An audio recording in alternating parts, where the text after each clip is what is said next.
Good day everyone, so we'll talk a bit about the lack of Dendro characters in Genshin Impact at the moment and what Hoyoverse should have probably done instead. But before that, yes, I am running Kokomi with an elementary sort of goblet.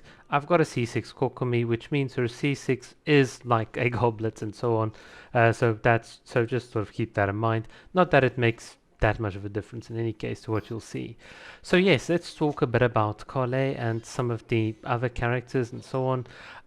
Yeah, as you'll see in the background, she's not that good. I do think that Dendro MC is kind of strong, and it's very, very easy for you to get constellations for Dendro MC. I mean, they're free. You just explore the map, get a couple of Dendroculi, and just complete the Mourn for 1,000 Roses quest, and there you go. You've got a perfectly usable unit that is not locked behind any of the banners and so on, and you can use the Dendro MC to, well, especially if you've got C2 and so on, to reliably trigger these Dendro reactions. And this is just not what we see with characters like Kole and Techneri, which both are much more like focused Dendro applicators. In other words, they tend to put all their Dendro in a sort of like quick time frame instead of like periodically over like an extended period. And I think this is why they were kind of like a bit of like like hit or miss characters.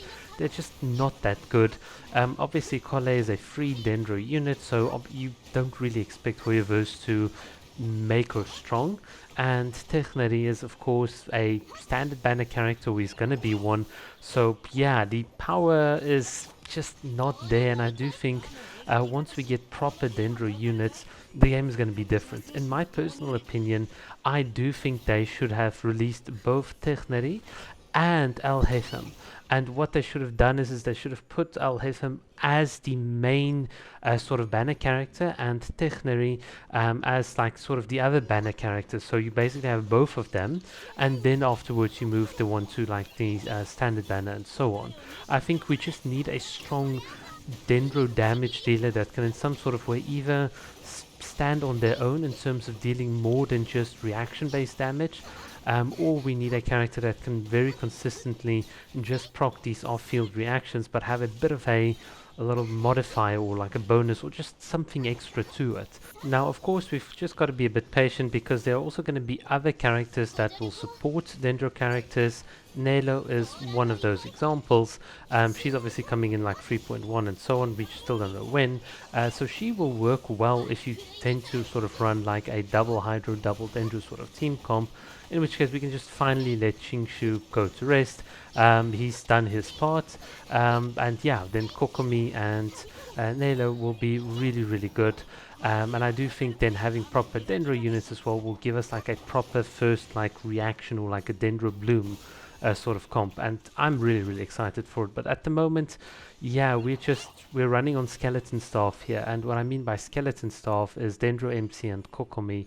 The rest of the other characters are just, I mean, replacing Kole and Qingshu is the easiest thing to do in the world. Some of you might be asking, well, what about someone like Yelan? Well, Yelan is, I think, well, on my account, she would probably just run laps around this entire team. But I think she's better off like in your other team and so on with like Hu Tao or some other variations that you might sort of want to play.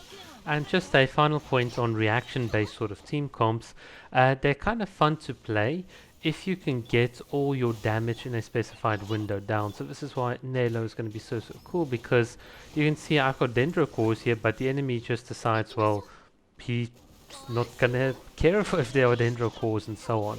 And this is like very, very problematic. You also see it with teams like the Sokokomon team, where if you don't sort of beat the Ruined Serpent in one rotation, by the way, I've actually seen someone do it, the team kind of sucks. There are many, many other different teams that you can use, and this is kind of like my big point.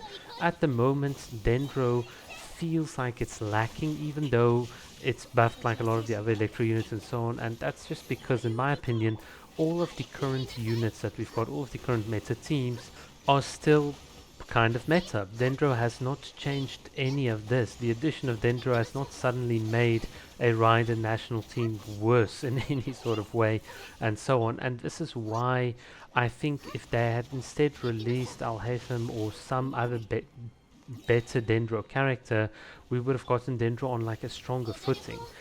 Because do keep in mind, like patch 3.1 is just going to have Hydro and Electro characters and so on. And so for the next, I don't know, couple of weeks and so on, the best character we've gotten, or we've got to use, is just Dendro MC. There's nothing else. We don't know when Nahida is going to run. We don't know what type of character she's going to be. Is she going to be a main DPS? I doubt they'll do it with the Archon. They'll probably make her a support and so on. So at the moment, Dendro just lacks a bit of punching power, whereas a lot of that current punching power has instead gone to Electro. But yeah, that's my thoughts and opinions. Thanks for watching. Cheers.